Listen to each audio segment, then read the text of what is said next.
Right guys, today we're going to look at the question mark kick. So a question mark kick is comprised of two kicks. So there's a front kick and a roundhouse kick. So in order to do this technique, you need to be able to understand how to do a front kick and a roundhouse kick or a turning kick. Now the idea of the question mark kick is a fake front kick going into a turning kick or roundhouse kick. Now what you're trying to do is you're trying to sell the idea that you're going to hit the person with the front kick.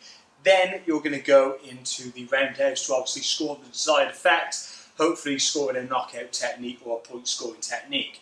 Now you see this quite commonly in a lot of MMA fights now, people starting to employ this. This has always been done in a lot of kickboxing, taekwondo fights, the idea of deception now to try and score a shot or get the knockout.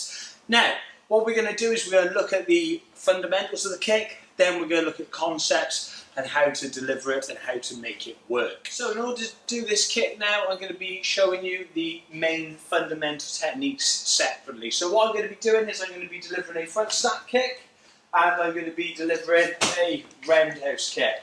Now, in order to do this, like I said, you've got to be able to do the front kick and the roundhouse kick. So the main objective is the turn of the hip. If you can turn that hip over very quickly, you can get the technique to work. So what we're going to be doing is we're going to be looking at how to deliver the technique.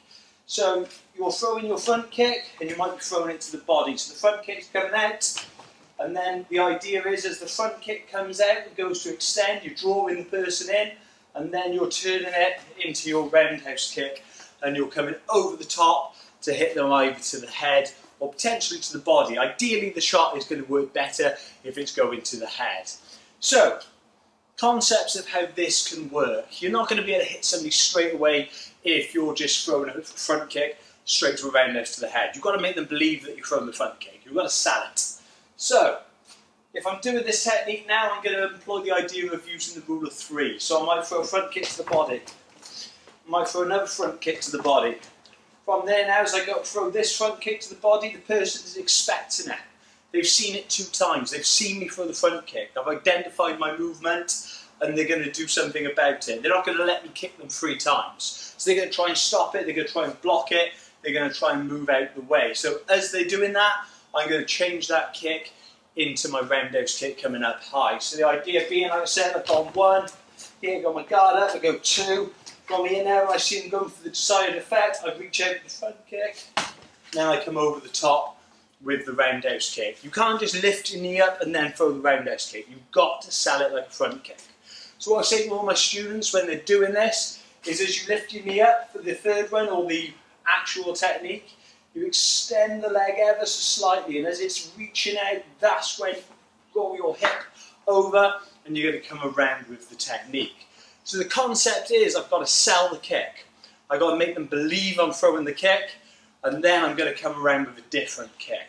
So, a couple of training aids now how you can help yourself develop this technique. Number 1 being, you need the rotation in the hip. So practice it low. It doesn't matter if it's low, middle, high, the technique is the same, but obviously the desired result is going to be better if it's a high technique than if it's a lower or middle technique because you're trying to score the knockout in a lot of cases. So in order to train this, what I always get my students to do is you lift your knee up and what you want to do is you want to rotate your hip over. So you're rotating the hip. So you're getting used now to turning that hip over. So your knee's going from pointing to the ceiling to pointing to the side. Pointing to the ceiling, pointing to the side. Then you start mixing it up with the kicks. So then you start going front kick, round kick, come back.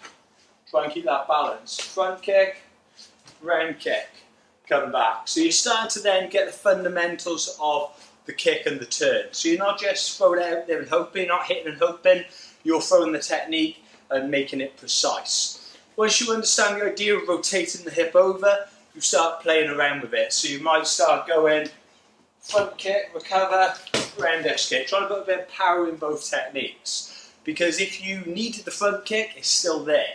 You can't just lift your knee up and then throw the round kick because there's nothing to deter the person. So from there now you start getting used to it, so you're going 1, 2 and recover. So you're getting used to those techniques. Once you understand that, you start doing it in a sequence. So you start going front kick, question mark kick. So from there now I practice, I've got the lead or rear leg, so you go front kick, front kick. Then you lift, question mark kick. So you sell the front kick, then you come over the top. Like I said, your eyes are going to pick up little things. So if the kick looks slightly different, on the third one, your eyes are going to see it, or their eyes are going to see it. They're going to understand something different's happening. So there's more chance of them being able to block the technique.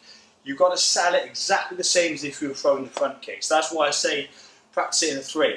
Practice it with the actual front kick. So your body is doing exactly the same as if you were doing a front kick. Except in reality, you'll be changing at the very last second.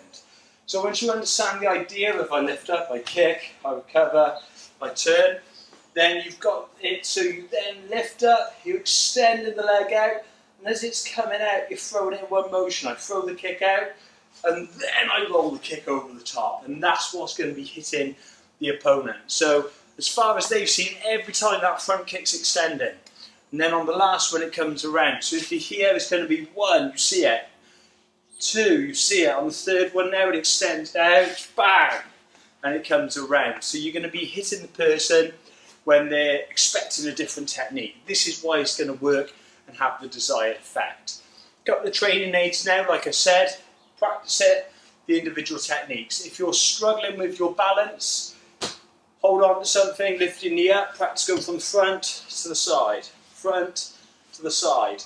Then you start building it up with the kicks. So you've got to be able to have that mobility in the hips, and you've got to be able to throw the individual kicks. Once you can do this, you can then start comboing them together and coming out with your question mark kick.